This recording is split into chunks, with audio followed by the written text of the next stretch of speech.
Halo sahabat Mista, berikut kami hadirkan Top 5 berita terhangat yang kami rangkum dalam sepekan. Presiden Joko Widodo melakukan kunjungan kerja ke Sumatera Utara. 7 mega proyek ditandatangani untuk perkembangan wisata Danau Toba. Presiden Joko Widodo melakukan kunjungan kerja ke Provinsi Sumatera Utara Rabu 2 Februari 2022. Selama 3 hari kunjungan, Kepala Negara melakukan sejumlah agenda yang padat, diantaranya untuk penandatanganan mega proyek yang telah rampung. Ke-7 mega proyek tersebut diantaranya adalah memperkuat perkembangan kaldera wisata Danau Toba. Di antara peresmian 7 mega proyek tersebut adalah meresmikan Jalan Bypass Balige dan Pelabuhan Ajibata di Toba. Dengan menggunakan pesawat Kepresiden Indonesia 1, Jokowi tiba di Bandar Udara Internasional Silangit, Kabupaten Tapanuli Utara. Pembangunan Balige Bypass atau Tambunan Hinalang merupakan usulan pemerintah Kabupaten Toba Samosir guna mengurangi kemacetan yang terjadi di kota Balige sepanjang 9,7 km. Selain itu, Jokowi juga meresmikan 3 pelabuhan dari 13 pelabuhan yang dibangun di sekitar Danau Toba. Presiden meresmikan penataan kawasan pantai bebas Parapat dan instalasi pengolahan air limbah di Parapat di Pantai Bebas Parapat, Kabupaten Simalungun. Presiden juga meresmikan 6 pelabuhan lainnya dan 4 kapal motor penumpang sebelum menuju Kabupaten Samosir dengan menggunakan kapal feri. Di Kabupaten Samosir, Presiden meresmikan penataan kawasan hutan raja dan meresmikan Kampung Ulas Hutaraja di Kecamatan Pangururan.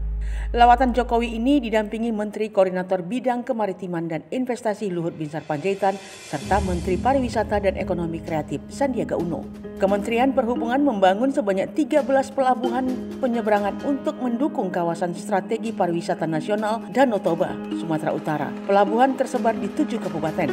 4 pelabuhan masing-masing dibangun di Kabupaten Toba dan Kabupaten Samosir, 1 pelabuhan masing-masing dibangun di Kabupaten Simalungun, Kabupaten Tapanuli Utara, Kabupaten Humbang Hasudutan, Kabupaten Karo dan di Kabupaten Dairi. Sebanyak 7 diantaranya sudah selesai dibangun dan diresmikan, sementara 6 lainnya saat ini tengah dilakukan proses pembangunan. Adapun pelabuhan penyeberangan yang diresmikan yaitu Pelabuhan Penyeberangan Ajibata dan Balige di Kabupaten Toba, Simanindo Kabupaten Samosir, Tigaras Kabupaten Simalungun, Muara Kabupaten Tapanuli Utara, Bakti Raja Kabupaten Humbang Hasudutan, dan Tongging Kabupaten Karo. Sementara itu pelabuhan penyeberangan yang tengah dibangun yaitu Pelabuhan Penyeberangan Silalahi atau di Kabupaten Dairi, Ambarita, Onang Runggu, dan Sipanggan Kabupaten Samosir, dan Sigapiton dan Porsea di Kabupaten Toba. Kasus varian Omikron kian mengganas, Indonesia memasuki gelombang ketiga COVID-19. Kementerian Kesehatan menyatakan Indonesia sudah mulai memasuki gelombang 3 virus corona atau COVID-19. Kondisi itu ditandai dengan mulai naiknya kasus COVID-19 harian di Indonesia dalam sepekan terakhir. Direktur Pencegahan dan Pengendalian Penyakit Menular Langsung P2PML Kemenkes Siti Nadia Tarmizi juga tak menapi apabila lonjakan kasus COVID-19 di Indonesia disumbang oleh kontribusi dari sifat penularan SARS-CoV-2 B11529 atau Omikron. Diakui lonjakan kasus COVID-19 dalam sepekan terakhir terjadi karena pemerintah menambah kuota surveillance seperti testing dan tracing di daerah. Data terakhir kasus COVID-19 di Indonesia tembus 27.000.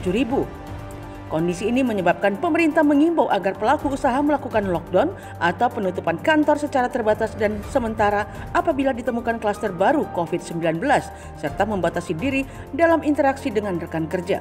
Presiden Joko Widodo juga telah memerintahkan Menko Marves Luhut Binsar Panjaitan dan Menko Perekonomian Airlangga Hartanto untuk mengevaluasi kebijakan pemberlakuan pembatasan kegiatan masyarakat atau PPKM, serta meminta gubernur dan bupati dan wali kota serta TNI Polri memastikan penerapan protokol kesehatan yang dilaksanakan masyarakat. Pematang Siantar kehilangan 406 hektar lahan.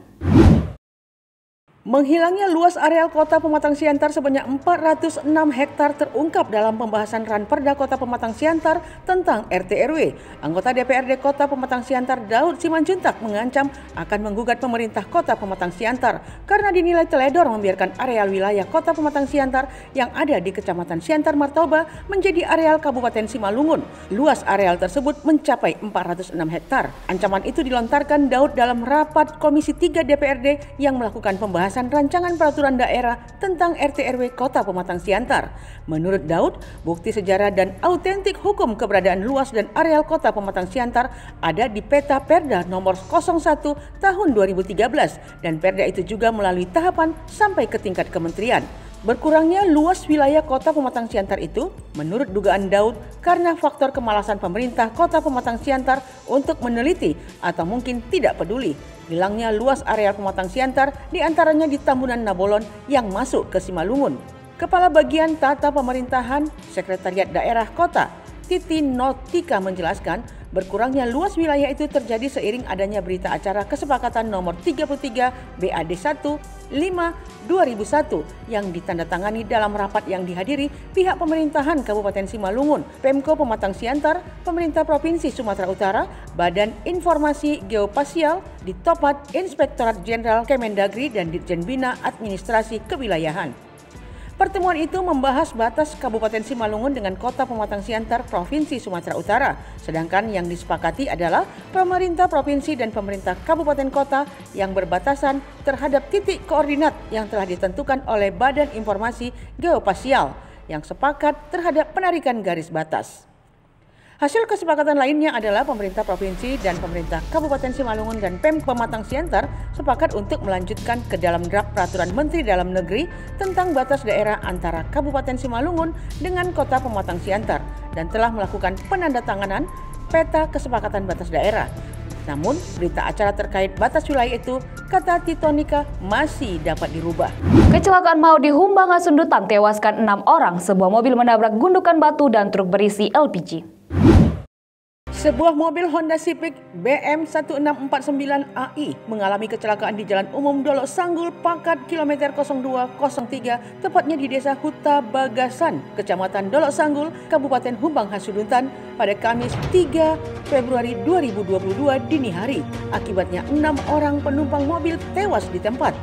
Berdasarkan data yang didapat, mobil berwarna merah itu yang berpenumpang warga Dolok Sanggul dikemudikan oleh Obed Simamora dan 5 penumpang lainnya, Roy Waldo Simamora, Mawarni Malau, Friska Manulang, dan Yulita serta Sulhan Effendi merupakan warga Sibolga, serta Caca yang belum diketahui domisilinya. Keenamnya tewas di tempat setelah mobil mereka hancur akibat benturan yang kuat. Mobil tersebut datang dari arah Pakat menuju arah Dolok Sanggul, melaju dengan kecepatan tinggi. Mobil tersebut kemudian menabrak tumpukan batu yang berada di beram sebelah kiri jalan. Bukan hanya itu, mobil tersebut juga menabrak mobil Mitsubishi Colt Diesel BK9437IA dengan bermuatan gas LPG yang sedang parkir di pinggir jalan. Akibatnya, pengemudi dan penumpang mobil Honda Civic tidak dapat ditolong. Lapas Narkotika Pematang Siantar melakukan rehabilitasi sosial terhadap warga binaan. 150 warga binaan Lapas Narkotika kelas 2A Pematang Siantar ikut rehabilitasi sosial. Kalapas Narkotika kelas 2A Pematang Siantar, Sofian, mengatakan program rehabilitasi sosial ini diharapkan bisa membuat warga binaan terlepas dari narkotika dan menjauhi narkotika. Di rehabilitasi sosial ini, para penghuni lapas akan melakukan terapi kelompok, konseling kelompok, dan kegiatan lainnya yang dijalani selama 6 bulan karena harapannya warga binaan bisa terlepas dari narkotika. Dengan mengikuti ini, mereka berharap warga binaan bisa berubah menjadi lebih baik dan nantinya jika sudah keluar bisa menjalani kehidupan sosial di tengah masyarakat. Demikian Top 5 kali ini, tetap jaga kesehatan. Saya Vanessa Marpaung, sampai jumpa.